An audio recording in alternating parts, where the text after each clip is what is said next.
Što se mene tiče, teško je zapravo pričati u monitor. Jer kad držite predavanje, onda pratite reakciju studenata kad neko spava ili nešto. Prilagođavate se, jel? I pokušavate podići atmosferu nekakvim štosom, vicem, nečim, jel? Da se malo ljudi razbude.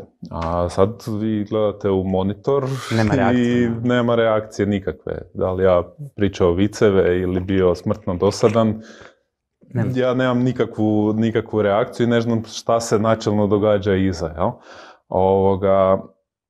I sad tu ja imam, dakle, predmete gdje moram imati konzultacije i tako dalje, gdje se projektira, znači moram naučiti studenta di su greške i zapravo da iskomentiramo šta je krivo napravljeno, jel, u cijeloj priči i na taj način se uči. To je sasvim normalna nekakva procedura. Zapravo mi je nekako draže kad na prvu loptu studenti nešto promaše, pa možemo iskomentirati. Da, iteracije. Da. A sad je situacija, ajmo konzultacije preko Teamsa ili Zooma ili kako god i sad ja opet pričam i opet ne vidim reakciju.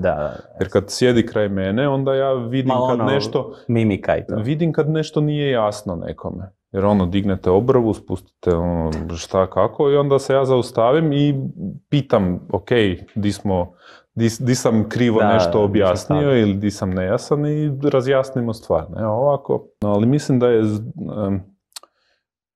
puno više studenti gube sa tom online nastavom u smislu kontakata međusobnih, u smislu kontakata sa profesorima, uživanja u tom zapravo studiranju.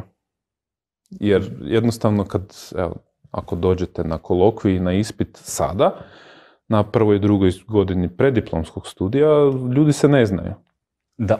Znači, to vam je situacija kako se sjećate prvi tjedan kad ste došli na faks. Ne znate nikoga i onda stojite ovaj tamo, onaj tamo, ovaj simo, ovaj tamo. Još u grupama ako su podijeljeni pa...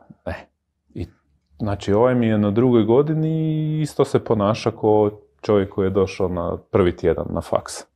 Da. Nema druženja, nema one interakcije, di si, šta ima, kako je bilo, iskomentirat rezultate i pitanja i šta god.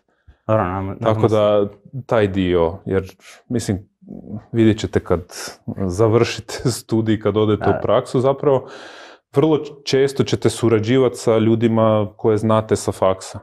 Preko njih ćete upoznat nekog možda starijeg s kojim ćete onda dalje, ali prvi kontakti, koga ćete nazvat? Svog frenda s faksa. Pa da. Jel tako? A kog ćete nazvat ako ne znate nikog? Da.